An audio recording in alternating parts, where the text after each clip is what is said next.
Alors, aujourd'hui, salut les amis, aujourd'hui je vous présente mon deck bête cristalline et Ojama.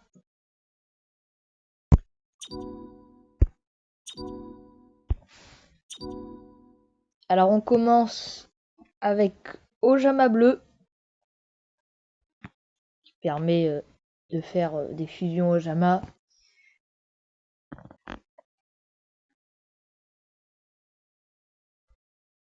Ensuite on a Ojama jaune, qui fait aussi la fusion du roi Ojama, là pour bloquer toutes les zones monstres, enfin 3 zones monstres de l'adversaire. Un monstre normal. On a Ojama noir, c'est pareil. Monstre normal, bête, bête, lumière, voilà. Ojama rouge qui permet d'invoquer des monstres Ojama depuis notre main. Donc c'est pratique aussi. On a Ojama vert pour la fusion roi Ojama. Ah bah j'ai aussi Gru Gru pour invoquer des monstres depuis notre cimetière, par exemple si on peut invoquer les Ojama. Pour après faire la fusion s'il nous en manque, voilà. J'ai le premier pingouin qui permet par exemple de faire des sacrifices ou voilà, c'est un monstre comme ça ou pour se défendre tout simplement. Qui était dans la dernière extension protocole d'explosion. On a l'aigle de Kolbat qui c'est une bête cristalline, c'est pour invoquer le dragon arc-en-ciel et par la suite le dragon arc-en-ciel des ténèbres. On a le chat d'améthyste. Bah, c'est pareil, c'est la bête cristalline et en plus elle peut attaquer directement l'adversaire. Bête effet, terre. On a l'escarboucle de rubis. Ce qui est pratique avec ces monstres bêtes cristallines, c'est que quand ils sont battus au combat, ben, ils partent dans notre zone magie piège. Donc c'est assez bien, comme ça nous permet quand même de garder notre monstre. Le mammouth d'ambre. Le pégase de saphir. Le tigre d'octopase. Tout ça c'est pour invoquer le dragon arc-en-ciel. Tortue d'émeraude. Qui a une très bonne défense d'ailleurs, c'est très pratique pour le dragon arc-en-ciel. Qui est très très fort, mais après pour l'invoquer, il faut pas qu'il meure juste après quoi, parce que sinon après c'est un petit peu tout ça pour ça on a envie de dire, mais après dans le deck que j'ai construit, dans ma decklist, ben si notre dragon arc-en-ciel est KO quoi, bah c'est pas grave, on a toujours notre Ojama roi qui est là pour déjà pour avec sa bonne défense, et en plus si on a le village Ojama, on inverse les points d'attaque et les points de défense.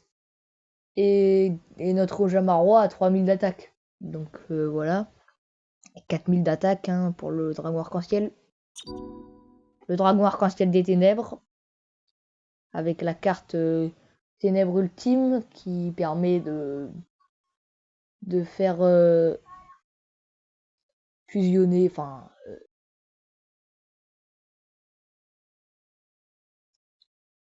nos monstres. En ténèbres, du coup, on prend nos monstres bêtes cristallines, on les met en mode ténèbres en fait. L'ouragan Ojama Delta. Donc si on contrôle Ojama vert, Ojama jaune et Ojama noir, on détruit toutes les cartes contrôlées par notre adversaire. C'est assez pratique. Et même il y a la stratégie qu'on prend par exemple, on prend notre Ojama roi, du coup on a envoyé nos 3 monstres au cimetière. Et j'ai une carte dans ce deck que vous verrez après, qui nous permet de les faire revenir dans notre main ou sur le terrain, je sais plus. Et après, on peut du coup utiliser cette carte. Et là, on commence à tanker un peu. Oja magique. Cette carte est envoyée depuis le terrain à la main au cimetière. Ajoutez un Ojama vert, Ojama jaune et Ojama noir depuis votre deck à votre main. Donc voilà. C'est une très bonne carte hein, pour direct si on a polymérisation de notre première main. Si on a déjà cette carte polymérisation, bon bah on a gagné en fait. Hein. Plus village Ojama, bah là, pour le premier tour, ça fait mal à l'adversaire en fait. Le village Ojama, justement, qui permet d'échanger des points d'attaque et de défense de tous les monstres Ojama. L'arbre cristallin, on pose des compteurs à chaque fois qu'il y a un monstre bête cristalline qui va dans notre zone magie piège. Et là, on met un compteur sur cette carte. Et quand on veut, on envoie cette carte, l'arbre cristallin, au cimetière. Et on invoque, on n'invoque pas, on prend des monstres de notre deck bête cristalline et on les ajoute à notre main en fonction du nombre de compteurs. Bah polymérisation, forcément, en x1. Tree White, les 3 monstres normaux de max niveau 2 dans votre cimetière, invoquez-les spécialement. Ah oui, c'est cette carte, voilà. Permet d'invoquer nos monstres Ojama. Carte en avance. On regarde les 5 cartes au-dessus de notre deck ou moins et on les met dans l'ordre qu'on veut. Les ténèbres ultimes, justement, c'est la carte qui permet de faire venir tous les monstres bête cristalline sur le terrain en mode ténèbres. C'est une carte de terrain. Les runes arc-en-ciel pour faire quelques effets sympas avec les bêtes cristallines. La promesse du cristal.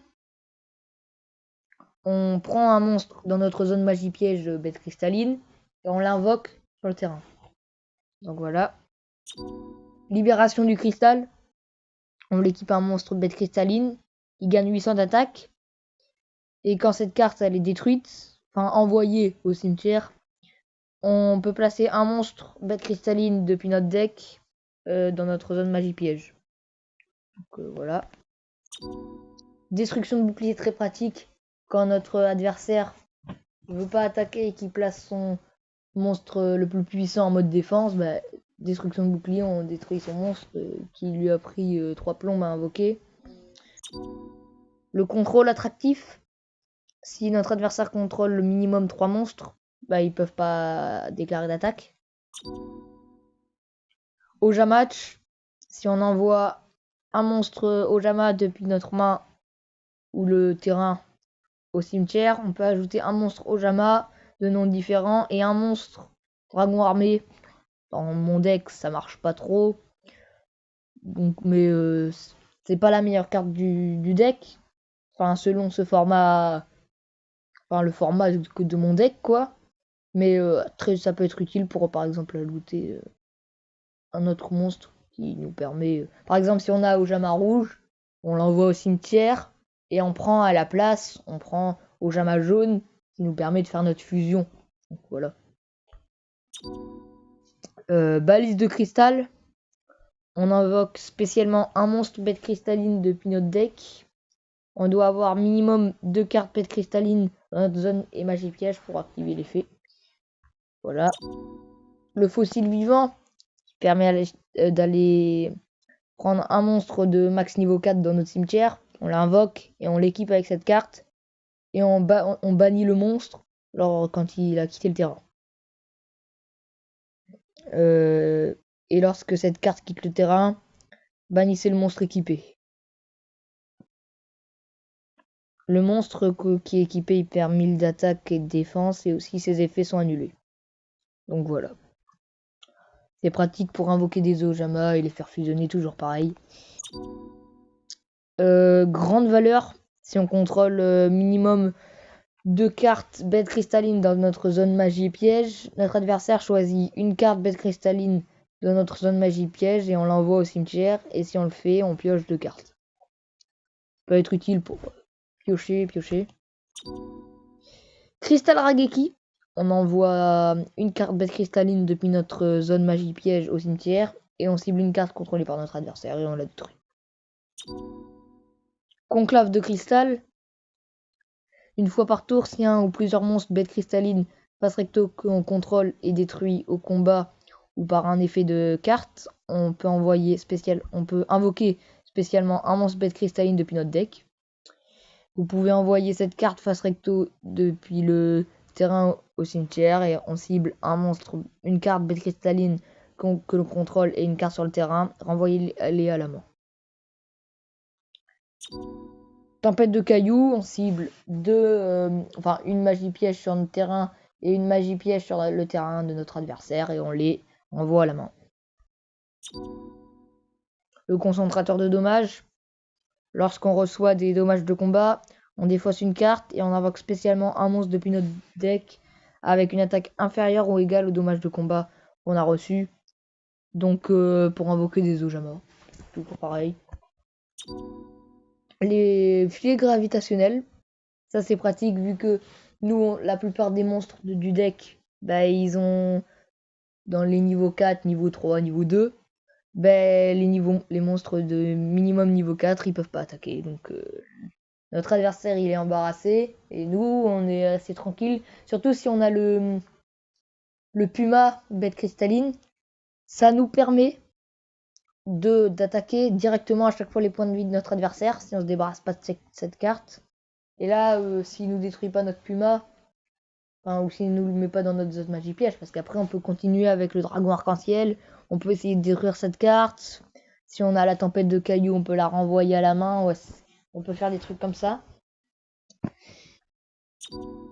La gravité arc-en-ciel, si on a cette carte bête cristalline de noms différents sur notre terrain ou dans notre cimetière, on invoque spécialement un monstre cristal ultime depuis notre deck ou cimetière, en ignorant ses conditions d'invocation. Ça c'est pratique. Surtout quand il nous détruit, notre adversaire il nous détruit notre dragon arc-en-ciel. Et là, ça nous permet de reprendre le dessus. Parce qu'il va pas nous détruire à chaque fois, il a pas toujours une carte trop noire dans son jeu pour détruire tous les monstres. Charge intrépide, violente. On cible un monstre bête que l'on contrôle et un monstre contrôlé par notre adversaire. On détruit la première cible et si on le fait, on mélange la seconde cible dans le deck. Ça peut être utile pour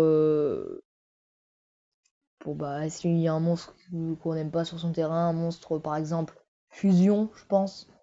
Des monstres très puissants fusion, on le renvoie dans l'extra deck qui après s'il doit encore trouver une polymérisation.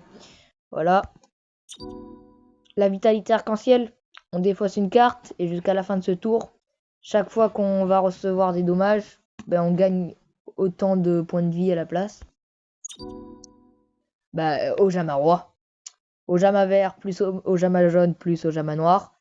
On choisit max 3 zones monstres inutilisées par notre adversaire. Ces zones ne peuvent pas être utilisées. C'est très très très fort. Honnêtement très très fort.